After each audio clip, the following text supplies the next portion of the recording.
अरे दुल्हन कहाँ गई? मंडप में उपस्थित एक मेहमान ने हैरानी के साथ कहा।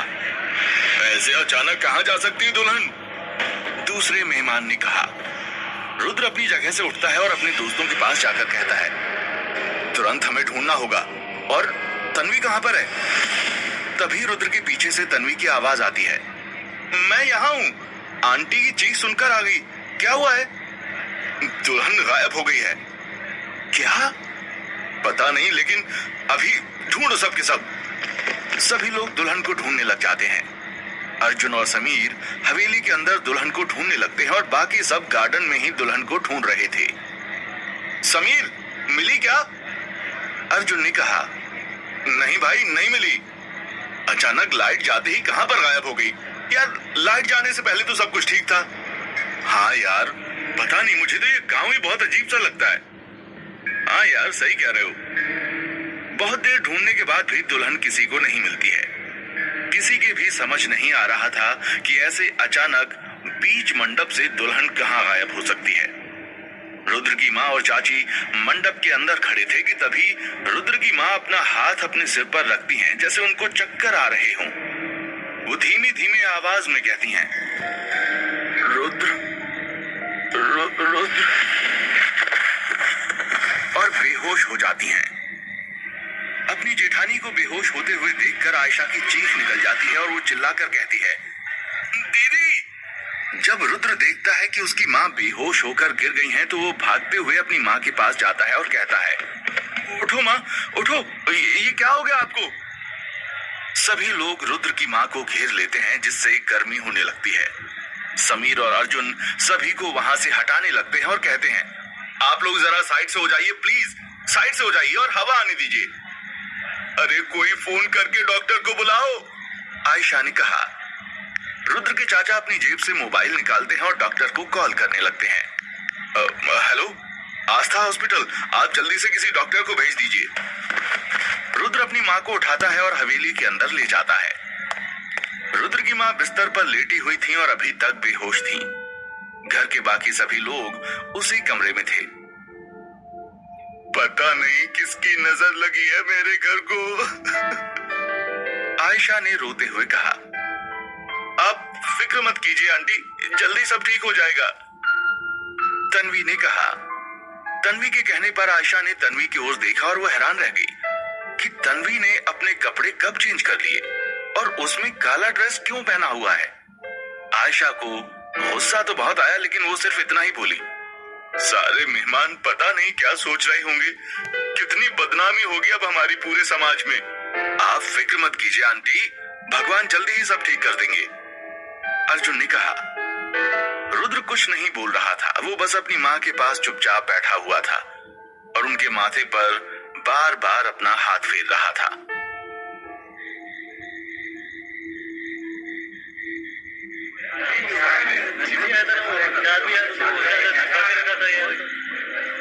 रुद्र के चाचा और राम काका सब मेहमानों के साथ मंडप में खड़े थे।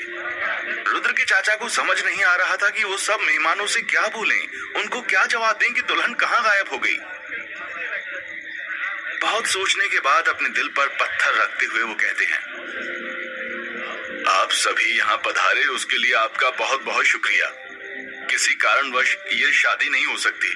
मैं माफी चाहूंगा आप सभी लोगों से, पर मेरी आपसे विनती है कि आप सभी सुबह के भूखे होंगे तो खाना खाकर अवश्य जाइएगा। इतना कहकर संतोष जी हवेली के अंदर जाने लगते हैं। करीब आधे घंटे के बाद राम काका एक डॉक्टर महिला को लेकर हवेली के अंदर आते हैं, जिसकी उम्र होगी करीब 30 साल और हाइट होगी 5 फीट 5 इंच, रंग गोरा और थोड़ा सा हेल्दी। घर के सारे लोग नीचे हॉल में बैठे हुए थे, बस रुद्र और आयशा ही लता के रूम में बैठे थे। राम काका डॉक्टर को लेकर ऊपर वाले कमरे में जाते हैं। डॉक्टर को देखकर रुद्र अपनी जगह से उठ जाता है और डॉक्टर के पास जाकर कहता है, अच्छा हुआ जो आप आ गई। देखिए ना, मेरी माँ को क्या हो गया है, इतनी देर हो गई इनको होश ही नहीं आया। देखिए, मैं उनका चेकअप कर लेती हूँ, तब तक आप दोनों प्लीज कमरे से थोड़ी देर के लिए बाहर चले जाइए। रुद्र और आयशा कमरे से बाहर चले जाते हैं और सबके साथ नीचे हॉल में आकर बैठ जाते हैं।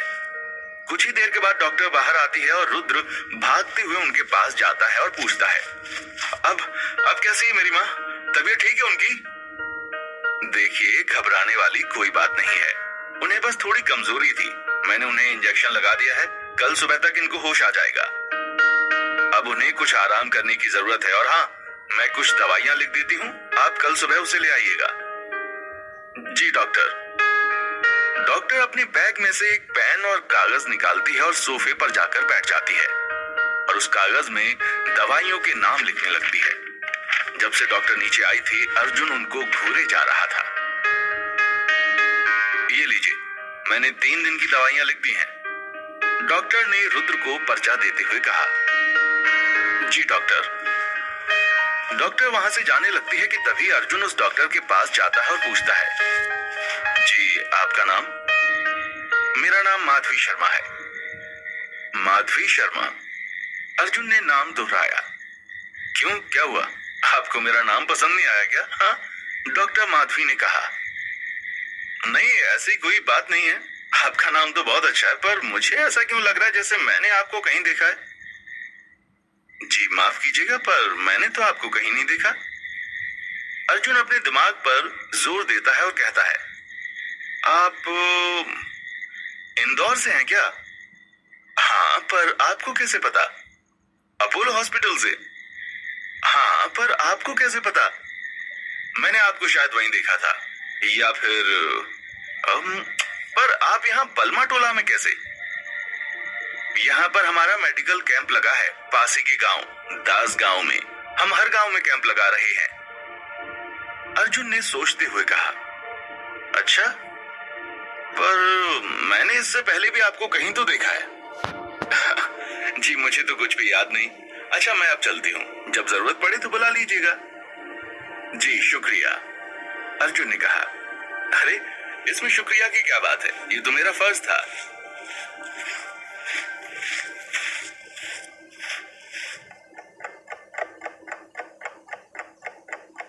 रात के 10 बज रहे थे।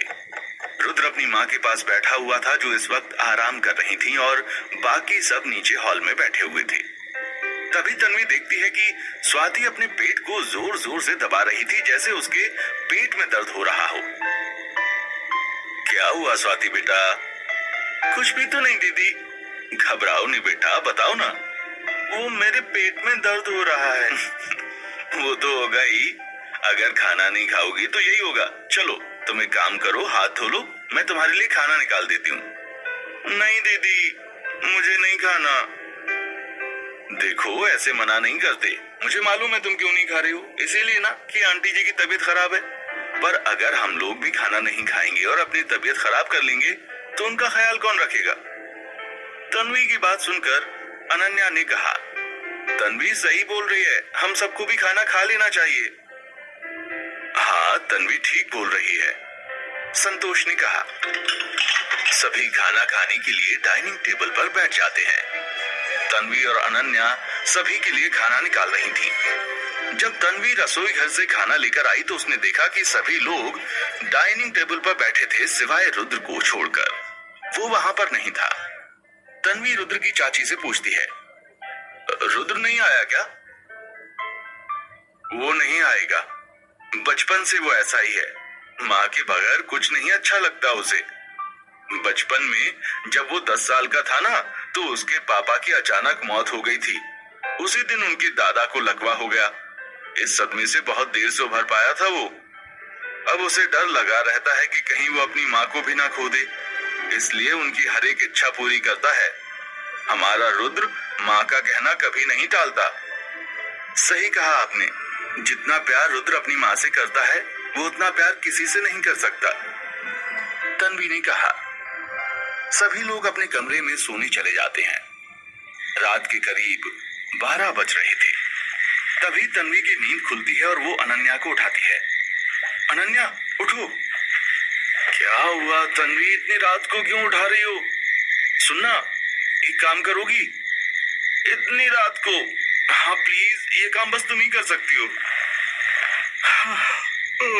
अच्छा बोलो, मेरे साथ चलो नीचे।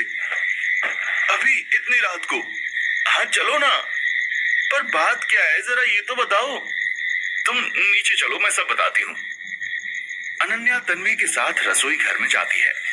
तन्वी एक प्लेट में थोड़ा सा चावल, दाल और कुछ रोटियां निकाल देती है और अनन्या से कहती है, ये थाली मैंने रुद्र के लिए बनाई है, क्या तुम उसे ले जाकर दे दोगी? तुम क्यों नहीं दे देती? अनन्या, अगर मैं देने गई तो रुद्र को लगेगा कि मैं अब भी उससे प्यार करती हूँ, और मैं नहीं चाहती कि उसको ये लगे, क्योंकि हमारा रिश्ता बहुत क्रिटिकल स्टेज पर है। और एक बार जो आईना टूट जाए ना, तो उसमें दोबारा चेहरा नहीं दिखता, वो सिर्फ कांच का एक टुकड़ा होता है। चाहे हम उन्हें जोड़ने की कितनी ही कोशिश क्यों ना करें, वो बस जख्म ही देते हैं। तुम तो समझ सकती हो ना, कॉलेज में, हॉस्टल में, हमेशा बस तुम्ही ने तो मेरा साथ दिया है। हाँ तन्वी, मैं समझ सकती हूँ, पर तुम्हें तो पता है ना, रुद्र की चाची भी उसे खाना देने के लिए गई थी, पर उसने नहीं खाया। वो बहुत जिद्दी है, मेरे हाथ से भी नहीं खाएगा। वो खाएगा। तुम बस उसको इतना कह देना कि जली हुई रोटी और जले हुए दिल हमेशा जले हुए नहीं होते। क्या भी, कुछ मत करो, ये थाली लो और रुद्र को देकर आओ चुपचाप। जाओ जल्दी आप। अनन्या वो थाली उठाती है और रुद्र के पास जाने लगती है।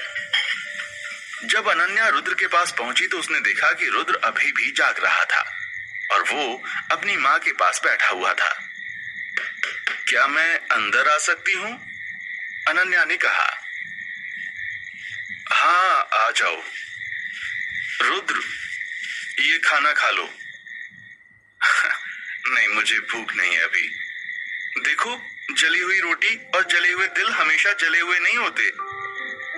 रुद्र ने जैसे ये बात सुनी, वो अनन्या को घूरने लग जाता है। अब तो खाओगे ना? अनन्या ने कहा। हाँ। इतना कहकर रुद्र रोटी का निवाला तोड़ने लगता है।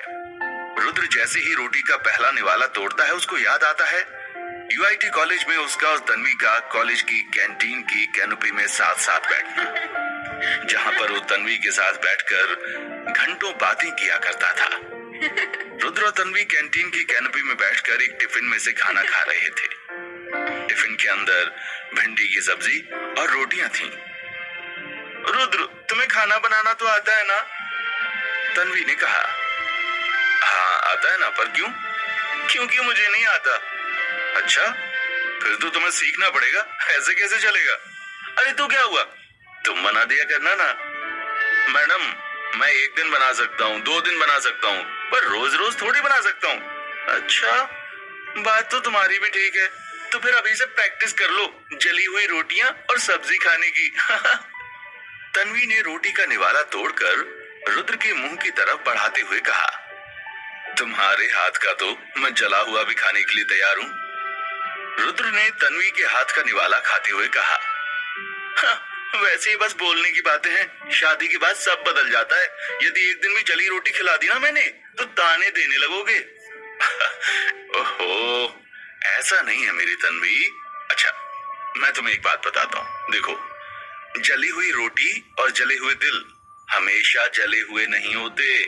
हो सकता है कि ज्यादा आंच और ज्यादा प्यार की वजह से वो जल गए हों, पर रोटी को तो प्यार से बनाया गया था ना, उसका स्वाद हमेशा अच्छा ही होगा, भले ही वो कितनी भी क्यों ना जल जाए।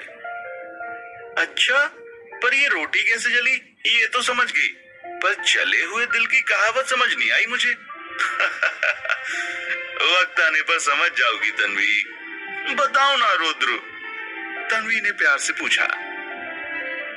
नहीं, मुझे नहीं बताना, एक दिन तुम खुद ही समझ जाओगी। अच्छा, चलो छोड़ो ये सब और चुपचाप खाना खाओ। बातों के चक्कर में खाना खाना ही भूल गए तुम तो। तन्वी ने रुद्र को रोटी खिलाते हुए कहा।